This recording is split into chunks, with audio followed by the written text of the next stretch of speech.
Hello നമസ്കാരം, ഞാൻ mini. എല്ലാവർക്കും മിനീസ് ലൈഫ് സ്റ്റൈലിലേക്ക് സ്വാഗതം. അപ്പോൾ ഇന്നത്തെ നമ്മുടെ വീഡിയോ എന്ന് പറഞ്ഞാൽ ഇഞ്ചി കൃഷിയാണ്. അപ്പം കുറേ പേരൊക്കെ ഇഞ്ചിയൊക്കെ നട്ടിട്ടുണ്ടായിരിക്കും. നടാത്തവർക്ക് വേണ്ടിയിട്ടാണ് ഈ വീഡിയോ കാണിക്കുന്നത്. അപ്പോൾ എങ്ങനെയാണെന്ന് നോക്കാം, നമുക്ക് വീഡിയോയിലോട്ട് പോകാം. ഒരു വീടായാലുണ്ടല്ലോ, അപ്പം നമ്മളൊരു 10 മൂട് ഇഞ്ചി നടണം, 10 മൂട് മഞ്ഞൾ വേണം, അതുപോലെ 10 മൂട് കൂവ നടണം, ഒരു 5-6 മൂട് പച്ചമുളക് നടണം, കറിവേപ്പ് വേണം. ഇതൊക്കെ അത്യാവശ്യമാണ് ഒരു വീട്ടിൽ. അപ്പം ഇതൊക്കെ എല്ലാവരുടെയും വീട്ടിലുണ്ടായിരിക്കുമെന്ന് കരുതുന്നു. അപ്പോൾ ഇഞ്ചി നമ്മൾ സൂക്ഷിക്കുന്ന വിധമൊക്കെ നേരത്തെ കാണിച്ചിട്ടുണ്ടായിരുന്നു. അപ്പം എന്തായാലും അതും കൂടെ കാണിക്കാം, നടുന്നത് കാണിക്കാം, വളപ്രയോഗം കൂടെ കാണിക്കാം. അപ്പം നമുക്ക് തുടങ്ങാം. അപ്പം വീഡിയോയിലോട്ട് പോകുന്നതിന് മുമ്പായിട്ട് നിങ്ങൾക്ക് ആദ്യമായിട്ടാണ് മിനീസ് ലൈഫ് സ്റ്റൈൽ എന്ന ചാനൽ കാണുന്നുണ്ടെങ്കിൽ ഒന്ന് സബ്സ്ക്രൈബ് ചെയ്തിട്ട് കാണാനായിട്ട് ശ്രമിക്കുക. അതുപോലെ നിങ്ങൾക്ക് കൃഷിയൊക്കെ ചെയ്യണമെന്ന് ആഗ്രഹമുണ്ട്, വിത്തുകൾ ഗ്രോ ബാഗുകൾ കിട്ടുന്നില്ലെന്നുണ്ടെങ്കിൽ നമ്മുടെ വെബ്സൈറ്റായ minisslifestyle.com ഒന്ന് വിസിറ്റ് ചെയ്യാന്നുണ്ടെങ്കിൽ നിങ്ങൾക്ക് ആവശ്യമുള്ളതായ വെറൈറ്റി വിത്തുകളും ഗ്രോ ബാഗും മഞ്ഞൾപ്പൊടി ഇങ്ങനെയുള്ള ഐറ്റങ്ങളൊക്കെ നിങ്ങൾക്ക് വാങ്ങിക്കാവുന്നതാണ്. അപ്പം നമ്മൾ നടാനുള്ള ഇഞ്ചിയൊക്കെ ഉണ്ടല്ലോ, നമ്മൾ ഒരു ന്യൂസ് പേപ്പറിനകത്തോട്ട് പൊതിഞ്ഞ് നമ്മൾ വെക്കുകയെന്നുണ്ടെങ്കിൽ അതിനകത്ത് നന്നായിട്ട് മുള വരും. അപ്പം എപ്പോഴെന്നുണ്ടെങ്കിൽ ഒരു 50 മൂടോ 60 മൂടോ നിങ്ങൾ എത്രയാണോ നടാൻ ഉദ്ദേശിക്കുന്നത് അത് ഓരോ കൊച്ചു കൊച്ച് കിഴുക്കെട്ടാക്കി ഇതേപോലെ ഒരു ബക്കറ്റിനകത്തോ വല്ലതും വെക്കുകയെന്നുണ്ടെങ്കിൽ വെച്ചാൽ മാത്രം പോരാ, വെള്ളം കൂടെ നനച്ചു കൊടുക്കണം. അപ്പം കണ്ടോ, ഇതേപോലെ നല്ല ഒന്നാന്തരം മുള പൊട്ടും കണ്ടോ. ഇനി ഇത് നമുക്ക് ഇങ്ങോട്ട് നട്ട് കൊടുത്താൽ മാത്രം മതി. കണ്ടോ, അത് ന്യൂസ് പേപ്പറോ അതേപോലെ കോട്ടൺ തുണികളോ ഒക്കെ ഉണ്ടെന്നുണ്ടെങ്കിൽ നമുക്ക് ഇതേപോലെ പൊതിഞ്ഞങ്ങ് വെച്ചിരുന്നാൽ മതി. കുറേശ്ശെ പൊതിഞ്ഞങ്ങ് വെച്ചിട്ട് നമ്മൾ ഇടയ്ക്കിടയ്ക്കൊന്ന് നനച്ചു കൊടുക്കണം. അപ്പോഴത്തേക്ക് നന്നായിട്ട് മുള വരികയും അതെടുത്ത് നമുക്ക് നടുകയും ചെയ്യാം. അപ്പം ഒരു ഗ്രോ ബാഗിനകത്തോട്ട് നമുക്ക് നടാം. ഒരു 10-25 മൂട് ഞാനിവിടെ നട്ടു വെച്ചിട്ടുണ്ട്. അപ്പം നിങ്ങളെ ഒന്ന് കാണിക്കാൻ വേണ്ടിയിട്ടാണ് ഞാനിത് ഈ ഒരു വീഡിയോ എടുക്കുന്നത്. അപ്പം നമുക്കത് നടുന്നേം കൂടെ കാണാം. അപ്പം നമ്മൾ എന്ത് നടുവാണെന്നുണ്ടെങ്കിലും, ഇഞ്ചിയാണ് അതല്ല പച്ചക്കറികളാണ് നടുന്നതെന്നുണ്ടെങ്കിൽ നമ്മൾ ആദ്യം എന്ത് വേണം, മണ്ണൊരുക്കണം. അപ്പം അതിന് വേണ്ടിയിട്ട് എടുക്കുന്ന വളമെന്ന് പറഞ്ഞാൽ കുമ്മായം വിട്ട് ട്രീറ്റ് ചെയ്യണമെന്നുണ്ടെങ്കിൽ നിങ്ങൾ കുമ്മായം വിട്ട് ട്രീറ്റ് ചെയ്ത് ഒരു 10 ദിവസം കഴിഞ്ഞിട്ട്, അല്ലെങ്കിൽ ഒരു മിനിമം ഒരാഴ്ച, അത്ര ക്ഷമയില്ലെങ്കിൽ മിനിമം ഒരാഴ്ച കഴിഞ്ഞിട്ട് വേണം മറ്റുള്ള വളങ്ങളൊക്കെ ചേർക്കാനായിട്ട്. ഞാനിവിടെ ഡോളോമൈറ്റ് ചേർക്കുന്നത് കൊണ്ട് ഡോളോമൈറ്റും അതേപോലെ അതിനകത്ത് ചേർക്കാനുള്ള കോഴിവെള്ളമോ ആട്ടിൻ കാഷ്ടമോ ചാണകമോ ചാരമോ നമ്മുടെ കയ്യിൽ എന്ത് വളമാണോ ഉള്ളത് അതെല്ലാം കൂടെ മിക്സ് ചെയ്തിട്ട് ഞാൻ അങ്ങ് ഇട്ടേക്കാണ് ചെയ്യുന്നത്. എന്നിട്ടൊരു 10 ദിവസം, ഒരു 15 ദിവസം, 20 ദിവസം, എത്ര ദിവസം മുന്നോട്ട് കിടന്നാലും യാതൊരു കുഴപ്പമില്ല. അങ്ങനെ ഞാനിവിടെ കുറച്ച് മണ്ണ് എല്ലാം കൂടെ വളമൊക്കെ ഇട്ട് കൂട്ടിയിട്ടിരിക്കുകയാണ്. അപ്പം ഇങ്ങനെ ഒരു ഷീറ്റ് ഇട്ട് ഇങ്ങനെ മൂടി ഇട്ടിരിക്കുകയാണ്. അപ്പോൾ എപ്പോഴും ഞാനിങ്ങനെ വളങ്ങളൊക്കെ ഇട്ടിട്ട് ഇങ്ങനെ സമയം കിട്ടുമ്പോൾ ഒക്കെ ഇങ്ങനെ മൂടി ഇട്ടേക്കാറുണ്ട്. അപ്പം വളമൊക്കെ എന്ന് പറഞ്ഞാൽ നമ്മുടെ ചാണകപ്പൊടി എടുക്കും, അതേപോലെ തന്നെ കോഴിക്കാഷ്ടം എടുക്കും, കുറച്ച് ചാരം എടുക്കും, പിന്നെ സൂപ്പർ മീൽ, അതെല്ലാം കൂടി ഇട്ട് മിക്സ് ചെയ്തിട്ടാണ് ഇത് ഇങ്ങനെ ഇട്ടിരിക്കുന്നത്. അപ്പോൾ അതിൽ നിന്ന് നമുക്കിനെ കുറച്ച് നമ്മുടെ ഗ്രോ ബാഗിനകത്തോട്ട് മാറ്റണം. അപ്പം ഗ്രോ ബാഗിനകത്തോട്ട് മണ്ണ് നിറയ്ക്കുന്നതൊക്കെ നമുക്കൊന്ന് കാണാം. അപ്പം കരിയിലൊക്കെ നമ്മുടെ പറമ്പിൽ നിന്നൊക്കെ തൂക്കുന്നതും മറ്റൊന്നും തൂക്കുന്ന കരിയിലൊക്കെ നമ്മൾ ചാക്കിനകത്തോ അല്ലെങ്കിൽ എവിടെയെങ്കിലുമൊക്കെ വാരി കൂട്ടിയിട്ടേക്കാന്നുണ്ടെങ്കിൽ നമുക്ക് എല്ലാ കൃഷികൾക്കും ഉപകരിക്കും കേട്ടോ. അപ്പം അതേപോലെ ഞാൻ വാരി വെച്ചിരിക്കുന്നതാണ്. ഇതിൻ്റെ ഒരു അരഭാഗത്തോളം നമുക്ക് കരിയില ഇട്ട് കൊടുക്കാം. കരിയില ഇടുമ്പോൾ കുറച്ച് ഇങ്ങനെ ഇട്ടിട്ട് കുറച്ച് മണ്ണ് അതിൻ്റെ മുകളിൽ ഇട്ട് കൊടുക്കാം. അപ്പോൾ അത് പെട്ടെന്ന് അഴുകാനേ നല്ല ഉപകരിക്കും കേട്ടോ. കുറച്ച് മണ്ണിടുവാണേ, കുറച്ച് മണ്ണിട്ടു, കുറച്ച് കോഴിവെള്ളം കൂടി ഇട്ട് കൊടുക്കാം.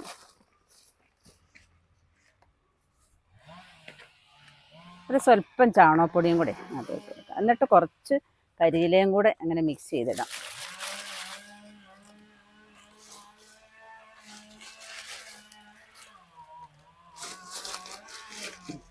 ഇനി നമുക്ക് മണ്ണ് നിറയ്ക്കാം.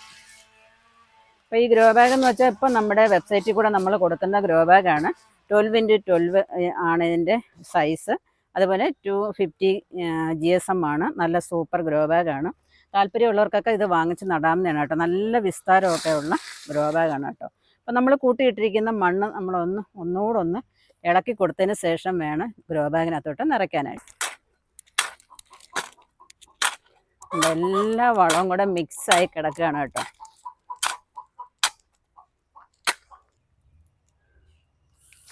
അതിനകത്തോട്ട് ഒരു 1/4 ഭാഗത്തോളം നമുക്ക് മണ്ണ് നിറച്ച് കൊടുക്കാം. വീണ്ടും നമുക്ക് വളമൊക്കെ ഇടാനുള്ളതാണ്.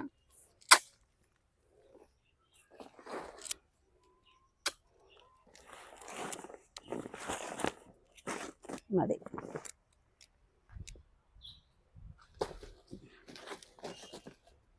അപ്പോൾ നമ്മുടെ എന്താണ് ഇഞ്ചി കിളിച്ച് വരുമ്പോൾ നമുക്ക് വീണ്ടും വളവും മണ്ണും ഒക്കെ കൊടുക്കണം. അതുകൊണ്ട് ഇത്രയും ഭാഗത്തോളം നമുക്ക് മണ്ണ് നിറച്ചാൽ മതി.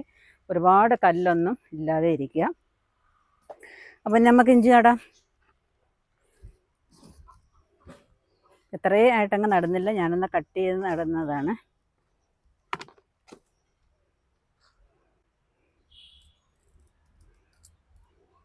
നല്ലതുപോലെ മുള വന്നിട്ടുണ്ട്. അപ്പം മുള വന്ന ഭാഗം നമുക്ക് മുകളിലോട്ട് ഇങ്ങനെ വയ്ക്കാം. കണ്ടില്ലേ?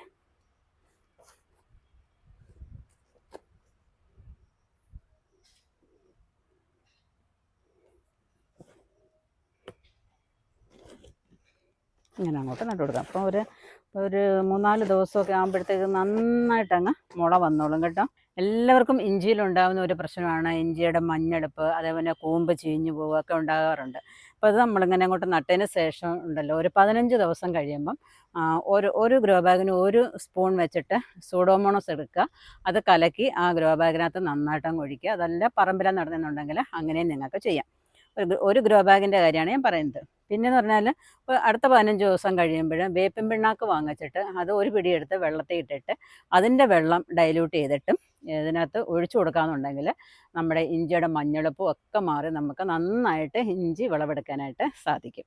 അപ്പോൾ ഇനി ഇഞ്ചി വളർന്നതിനും കൂടെ കുറച്ച് നമുക്ക് വളം കൊടുക്കാം. അപ്പം നമ്മൾ ഇഞ്ചിയൊക്കെ നട്ടതിൻ്റെ മേളിലുണ്ടല്ലോ കുറച്ച് കരിയിലയും കൂടെ നമുക്ക് ഇട്ട് കൊടുക്കാം. ഇഞ്ചിക്ക് ഒരു തണുപ്പൊക്കെ കിട്ടാനായിട്ട് ഇങ്ങനെ നട്ടു കൊടുക്കുമ്പോഴത്തേക്ക് അത് പെട്ടെന്ന് ഇങ്ങനെ കിളിച്ച് വന്നോളും കേട്ടോ.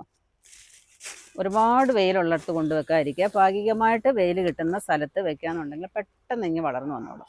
പിന്നെ വേണമെന്നുണ്ടെങ്കിൽ എടുത്ത് നമുക്ക് വെയിലത്തോട്ടൊക്കെ കൊണ്ടുവയ്ക്കാം.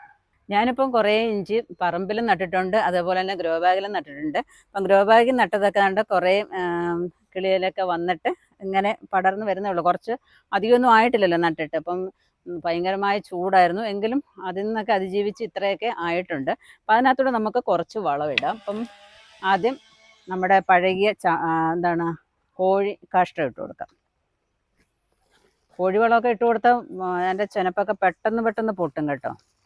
ഏറ്റവും നല്ല വളമാണ് അത്. പുതിയത് കൊണ്ടിടരുത്, പഴയത് മാത്രമേ ഇടാവൂ.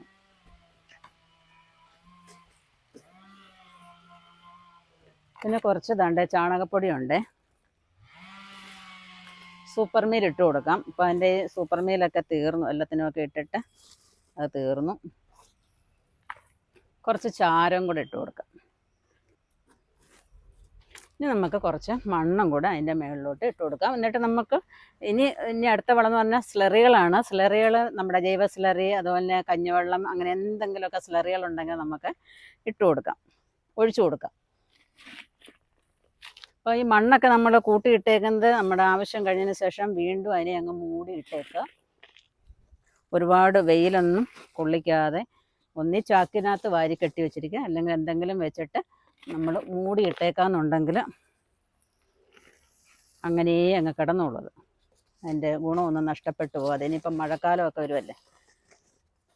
അപ്പം ഇവിടെ ഇഞ്ചിയൊക്കെ ഇങ്ങനെ അങ്ങോട്ട് നട്ടു വെക്കാമെന്നുണ്ടെങ്കിൽ നമുക്ക് ഓണത്തിനൊക്കെ നന്നായിട്ട് വിളവെടുക്കാം കേട്ടോ.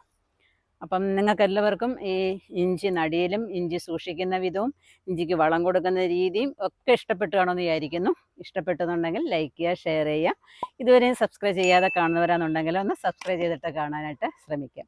അപ്പം ഫേസ്ബുക്കിൽ കാണുന്നുണ്ടെങ്കിൽ അവിടെ ഒന്ന് ഫോളോ ചെയ്തേക്കാം. അപ്പോൾ നിങ്ങൾക്ക് ഇതുപോലെയൊക്കെ കൃഷിയൊക്കെ ചെയ്യണമെന്ന് ആഗ്രഹമുണ്ട്, വിത്തുകൾ ഗ്രോ ബാഗുകളൊക്കെ കിട്ടുന്നില്ല എന്നുണ്ടെങ്കിൽ നമ്മുടെ വെബ്സൈറ്റായ minisLifestyle.com വിസിറ്റ് ചെയ്യാന്നുണ്ടെങ്കിൽ നിങ്ങൾക്ക് ആവശ്യമുള്ളതായ എല്ലാ വിത്തുകളും ഗ്രോ ബാഗും നിങ്ങൾക്ക് വാങ്ങിക്കാവുന്നതാണ്. അപ്പോൾ അടുത്ത വീഡിയോ കാണുന്നവരെ ഞാൻ മിനി, നന്ദി, നമസ്കാരം.